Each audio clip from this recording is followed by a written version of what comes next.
દાહોદની હોસ્પિટલમાંથી મૃતકના આત્માને પરિવાર લઈને ગયો। આવો જોઈશું શું છે સમગ્ર ઘટના। આજના આધુનિક યુગમાં પણ અંતરિયાળ કેટલાક વિસ્તારોમાં અંધશ્રદ્ધા જોવા મળે છે। કોઈ બીમારી હોય તો હોસ્પિટલની જગ્યાએ પહેલા તાંત્રિક પાસે જઈ તાંત્રિક વિધિ કરાવતા હોય છે। મહદ અંશે લોકોમાં જાગૃતતા આવી છે, તેમ છતાં કેટલાય વિસ્તારોમાં હજુ પણ અંધશ્રદ્ધા જોવા મળી રહી છે।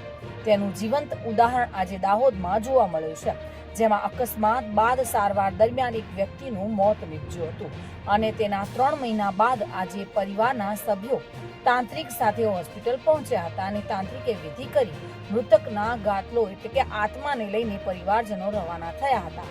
મધ્યપ્રદેશના ઝાબુઆ જિલ્લાના બોલાસા ગામના કોમલસિંહ ગામડનું 7 જુલાઈના રોજ બાઇક પર જતા સમયે કાર સાથે અકસ્માત સર્જાયો હતો। ગંભીર ઈજાઓના પગલે દાહોદની કે સર્જિકલ નામની ખાનગી હોસ્પિટલમાં સારવાર અર્થે ખસેડાયો હતો। સારવાર દરમિયાન મૃત્યુ થતા પરિવારજનો મૃતદેહ લઈને જતા રહ્યા હતા।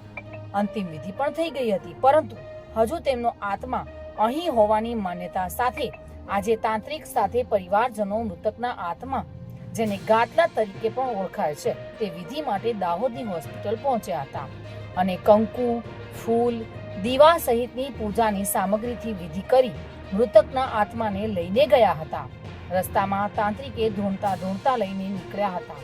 આદિવાસી સમાજમાં દેવ દિવાળી પહેલા 14ના દિવસે પૂજા અર્ચના કરી પોતાના સ્વર્ગસ્થ પૂર્વજોના આત્માને શાંતિ મળે તે માટે કોતરણી કરેલા પથ્થર રોપવામાં આવે છે, જેને શીરા તરીકે ઓળખાય છે।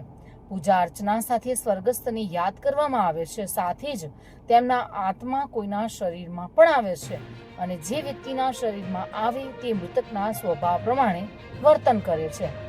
સાચી જ વર્ષ કેવું નીવડશે તેની પણ આગાહી કરતા હોય છે। એક માન્યતા એવી છે કે આદિવાસી સમાજનો વ્યક્તિ જે સ્થળ પર મૃત્યુ પામ્યો હોય ત્યાં જઈને 14 પહેલા તેના આત્માને લઈને જવામાં આવે છે। हमारे पापा का एक्सीडेंट हुआ था 7 जुलाई को, तो हम यहाँ एडमिशन इलाज कराने लाए थे। तो उनके बाद उनका यहाँ अंतिम सांस उन्होंने यहाँ पे ली। उसके बाद हम क्या अभी ये क्या हॉस्पिटल में लाए थे, या उनके बाद से हम फिर लेने आए हैं। अभी दिवाली का त्यौहार आ रहा है था, तो उसमें क्या बिठाने का, जैसे हमारे रिवाज में रहता है, हिंदू रिवाज में बिठाने का, इनको बिठाए घर ले जाएंगे। ये घर नहीं आ रहे थे तो हम लेने आए थे सब मिल के इनको ले जाके इनकी सेवा सागरी घर पे पूजा पाठ में सब सेवा सागरी करेंगे इनकी भर तक। इनकी ये महाराज हम घर से ही लाए थे उधर से।